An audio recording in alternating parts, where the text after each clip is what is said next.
Want to know how to start a call in Dola AI? So starting a call is a good feature that Dola AI has by default. So in this video, I'm going to show you how you can do it easily in just under a minute. So let's get straight to it. Now first things first, you can just simply open up your Dola AI application. So we have also created a video on various Dola AI applications on your phone and your PC, so make sure to watch it.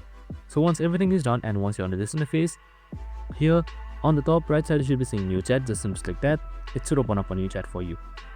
And now in order to call your Dola AI directly, in order to chat with them, on the top you should also be seeing this call icon. Just simply like that.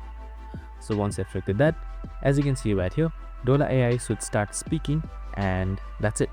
I hope this video helped. If it did, make sure to like, subscribe and tune in with us for more similar videos. This is how you easily call to Dola AI. I hope this video helped. See you in the next one.